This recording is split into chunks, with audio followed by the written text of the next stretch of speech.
Section 22. When oral admission as to the contents of document are relevant.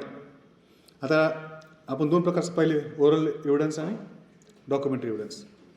आता oral ॲडमिशनमध्ये oral admission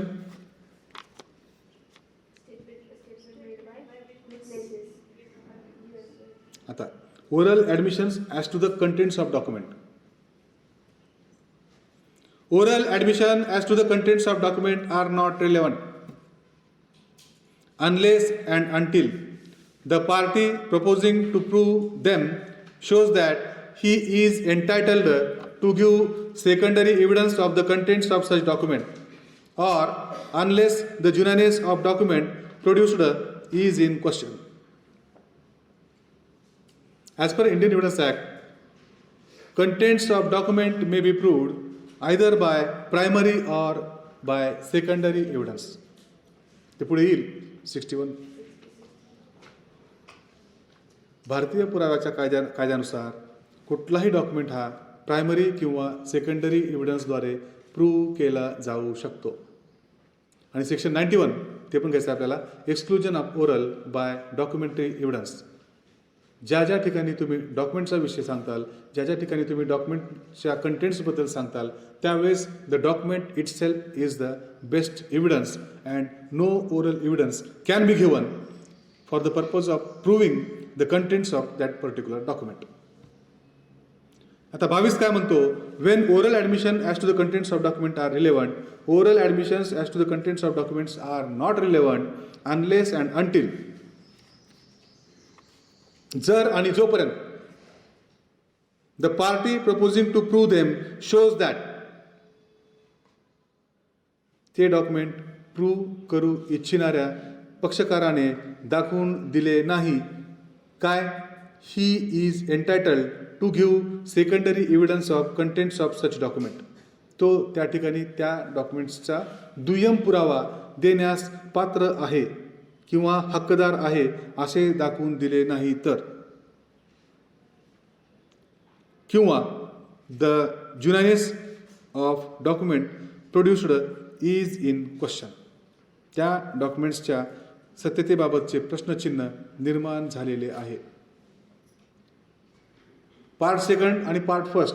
part फर्स्टमध्ये त्याने सरळ सांगितलं की तुम्हाला ओरल ॲडमिशन्स त्या डॉक्युमेंटच्या कंटेंट्सबद्दल देता येणार नाहीत. अनलेस अँड अंटिल, मग केव्हा देता येतील, जर त्या पक्षकाराने कोर्टाला दाखवून दिलं की मी त्याचा दुय्यम दर्जाचा पुरावा देण्यास पात्र आहे, किंवा या डॉक्युमेंट्सची जुनानेस या सत्यतेबाबतचं प्रश्नचिन्ह या ठिकाणी निर्माण झालेलं आहे. अशी जर परिस्थिती त्यानं न्यायालयाला दाखवून दिली तर मग मात्र oral admission to that extent only it can be proved. पण त्याला डॉक्युमेंट घेऊन यावंच लागेल. उदाहरण, A executes a deed of mortgage in favour of B. याने काय केलं, बीच्या फेवरमध्ये एक मॉर्गेज डीड एक्झिक्यूट करून दिली. B files a suit for possession of property on the basis of that mortgage deed. त्या मॉर्गेज डीडमध्ये जी प्रॉपर्टी होती त्याच्या पोजेशनसाठी बीनं एच्या विरुद्ध दावा दाखल केला. During trial A denied the execution of mortgage. मग खटल्यामध्ये त्या प्रोसिडिंगमध्ये एनं त्या ठिकाणी कुठलं मॉर्गेज आम्ही करून दिलेलं नव्हतं असं सांगितलं. Now in this case B cannot prove by oral evidence that A had before some person admitted that he had mortgaged the property to him. B असं सांगू शकत नाही, असं प्रूव्ह करू शकत नाही की या एनं सी समोर कबूल केला होता की यानं मला ती प्रॉपर्टी मॉर्गेज करून दिलेली आहे. But B can prove the execution of mortgage and get possession of the property only when he files that deed of mortgage in the court. जोपर्यंत तो ती मॉर्गेज डीडची कॉपी, मॉर्गेज डीड न्यायालयासमोर सादर करणार नाही. सादर केल्यानंतर मग मात्र तो त्याच्या प्रॉपर्टीचं पोजेशन घेऊ शकतो. पण ओरल ॲडमिशन, तो केवळ ओरल ॲडमिशनवरती त्याला त्या प्रॉपर्टीचं पोजेशन मिळणार नाही. म्हणजेच document itself is the best evidence. थोडक्यात 22चं सांगायचं म्हटलं तर त्याची ओरल ॲडमिशन्स हे ग्राह्य धरले जाणार नाही. आणि जर तो म्हणलो नाही साहेब माझं डॉक्युमेंट आहे पण ते डिस्ट्रॉय झालेलं आहे, पण मी हे दाखल करू शकतो, मग ते oral admission it can be proved. पण ॲडमिसिबल कधी होईल, जेव्हा तो सबसिक्वेंटली ती सेकंडरी एव्हिडन्स त्याची डॉक्युमेंटची कॉपी घेऊन न्यायालयासमोर येईल आणि ती सेकंडरी एव्हिडन्स तो प्रूव्ह करेल. पण हे ओरल ॲडमिशन तेव्हा मग त्याला लागू होईल. नुसतंच म्हणणं एक तर म्हणताच येणार नाही. Oral admission as to the contents of documents are not relevant unless and until the party proposing to prove them shows that he is entitled to give secondary evidence of contents of such document or unless the genuineness of document produced is in question. अशा परिस्थितीमध्येच त्या ठिकाणी oral admissions हे relevant ठरू शकतात, अन्यथा नाही.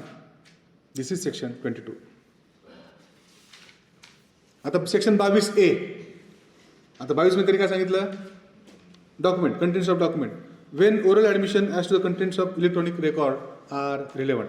Document काढायचं आणि इलेक्ट्रॉनिक रेकॉर्ड ठेवायचं.